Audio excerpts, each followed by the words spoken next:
So, for the outline, I will present 5, actually 4, and then the summary and conclusion if 1. First is who is Dawud the Shepherd. Second, Dawud the Shepherd's lifelong learning feat. By feet here, I don't mean yung paa, no? Or mga paa. F-E-A-T, meaning special achievement or special skill or expertise. Number 3, the shepherd boy facing the giant soldier. And the 4th one, lessons from the shepherd's lifelong learning feat. And then I will make the summary and conclusion. Are we ready? Yes. Okay. So, the first one is who is Dawud the Shepherd? Of course, we all know I am referring to David the king. No?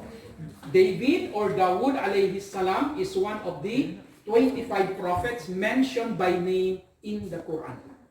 In the Bible, you can find him in the Old Testament, particularly in the sons of David. So first is he is one of the 25 prophets mentioned by name in the Quran. Second one, he is one of the Ulul Azm prophets. Ulul Azm means those prophets who had the strongest determination. And then, he is also known for having a melodious voice. He had a very beautiful voice. So much so that story tells us that whenever he would recite the Zabur, Zabur, by the way, is a divine book. It is a book from Allah Ta'ala given to him, which is known among the Christians as the Psalms, no? The Psalms of David. I think we can Projector. Yes. Prophets, meaning the prophets who had the strongest determination.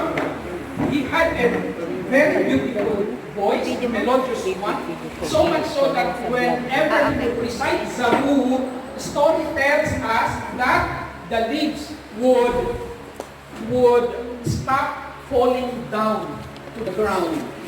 Yung mga leaves ay nakikinig daw sa kanya.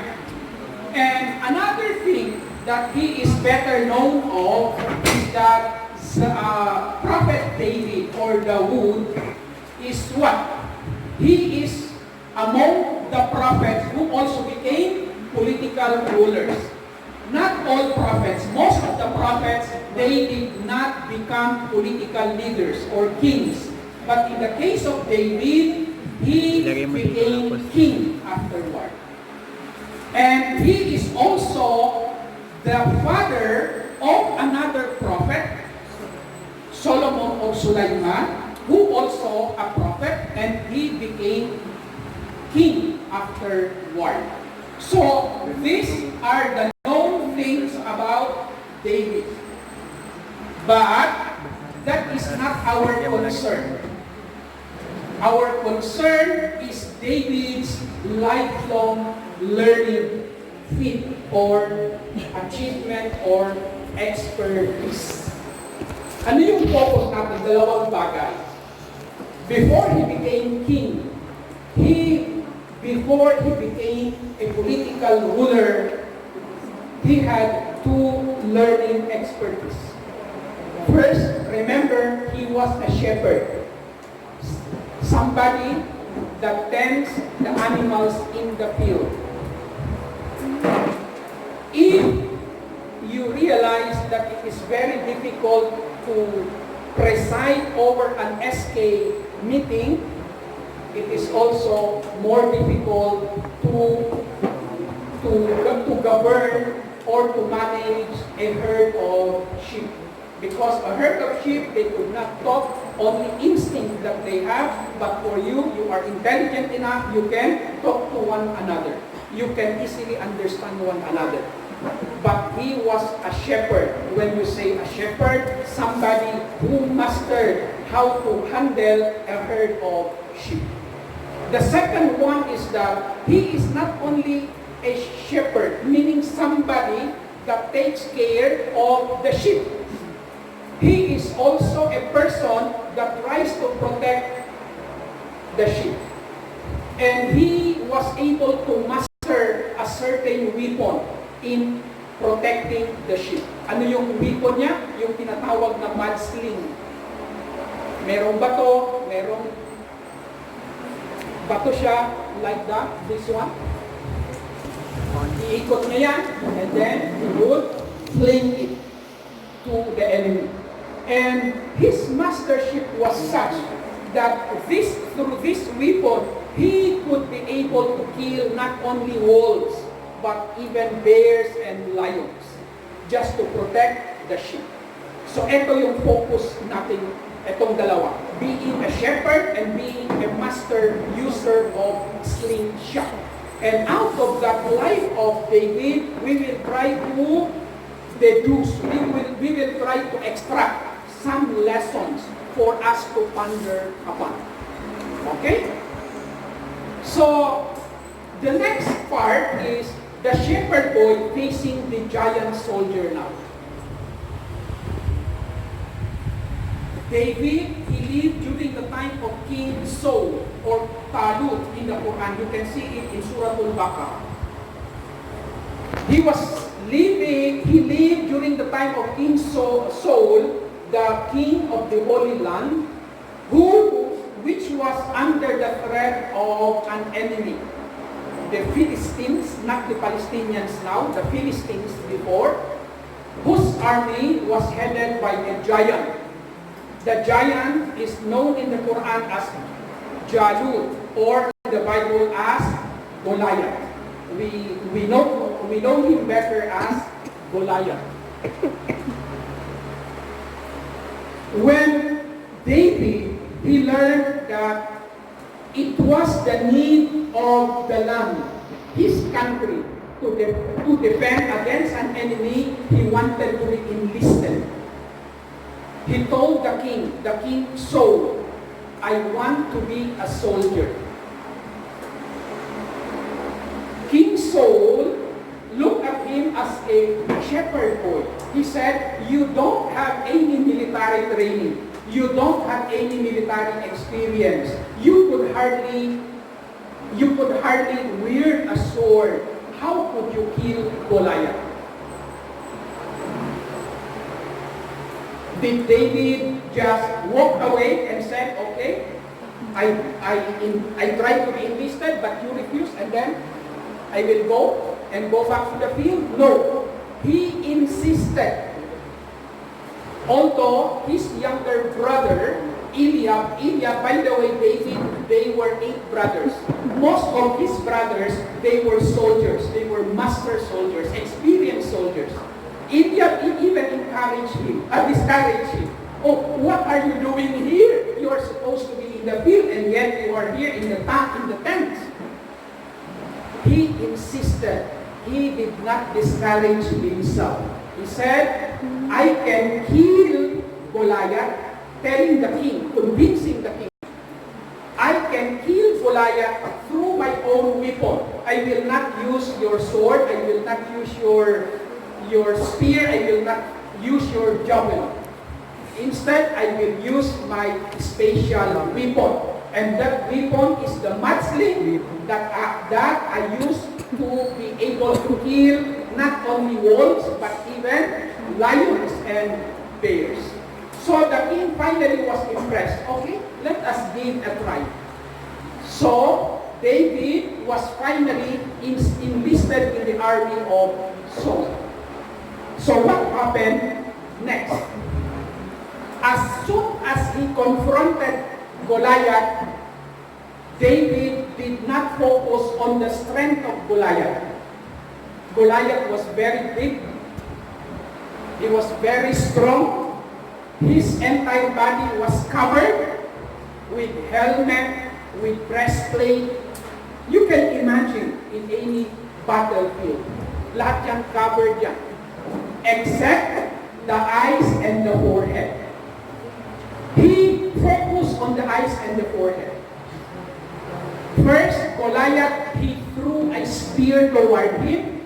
He was able to escape. As soon as he escaped, he rushed toward Goliath.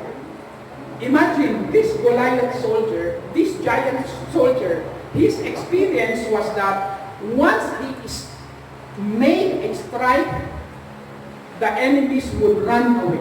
But this time, this little boy, as soon as he made his strike, this boy runs toward him while having the mudsling.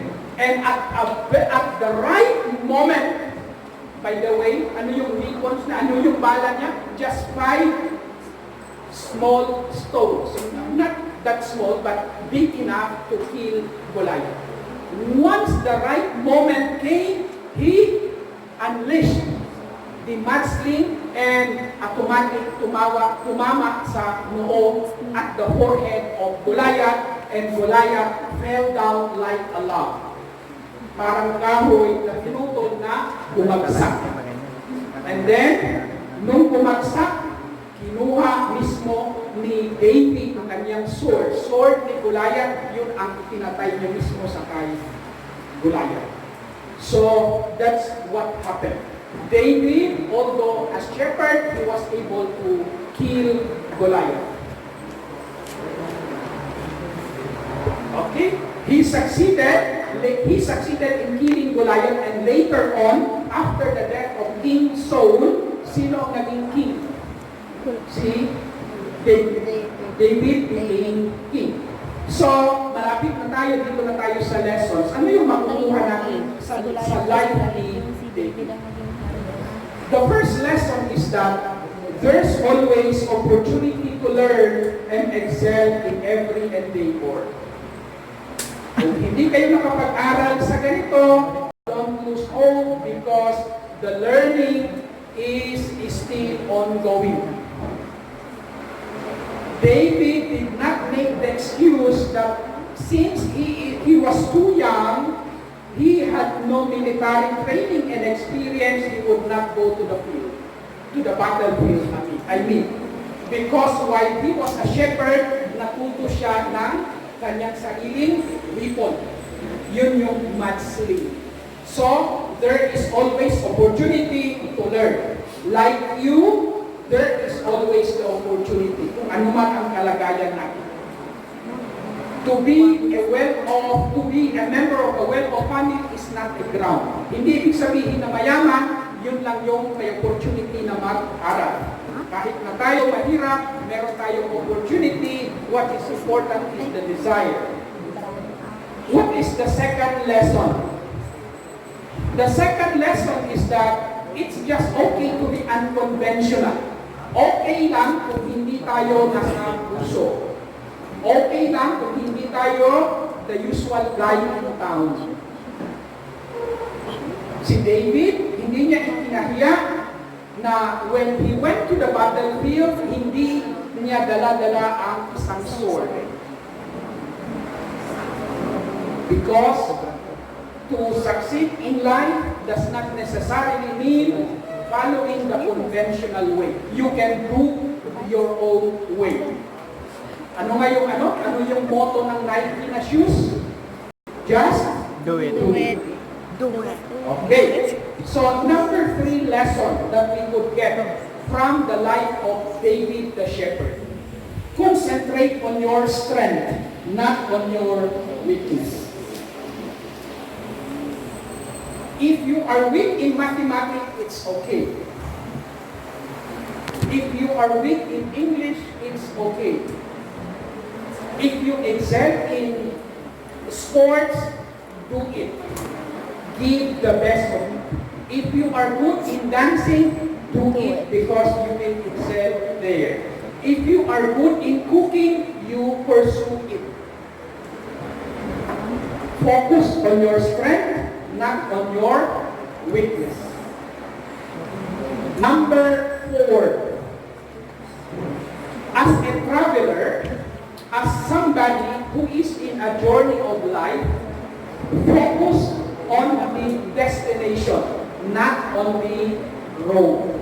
Because along the road, you can see so many things that will discourage you to pursue your journey. But instead, focus on your destination. Because once you focus on the destination, everything else will become easy along the way. So, those are the 4 lessons. And the 5th one, there's no such thing as too young to achieve something high. Don't say that you are still too young. You can excel in everything, no matter how young you are. In the same manner, there's no such thing as too old to achieve something. You get the point? Yes. Old age does not matter. So is young age. So, with those lessons, let me summarize the points. Although without any military training or experience, Dawud the Shepherd responded to the call of duty of defending the Holy Land. And since he was not frightened by the enemy's power and number, he believed both in himself and in his weapon that he could defeat the giant. And did he succeed or not? Succeed. He succeeded. So, in conclusion, like the shepherd boy, each of you, bawat isa sa inyo, should always grab every opportunity to learn life skill or talent. Remember, all-inclusive and equitable equality education is your fundamental right, and fight for that fundamental right.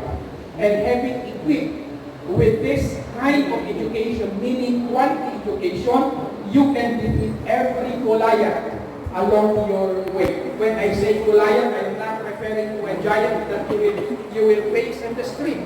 The Goliath here I am referring to is every challenge, every problem, every obstacle that you will encounter along the way. Yung obstacle na yun, marahil ang parents mo, marahil kaibigan mo, or relationship mo, or yung economic standing mo, or yung teacher mo, everything and everybody could be your potential Goliath. And with this education that you have, God willing, you could be able to overcome and defeat them.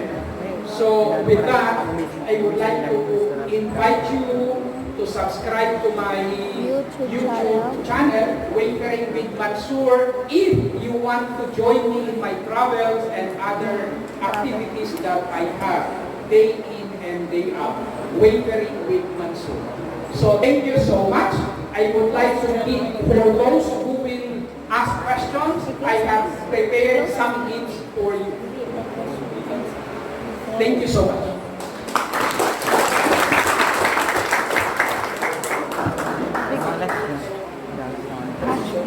Any questions? Clarifications? May tanong kayo.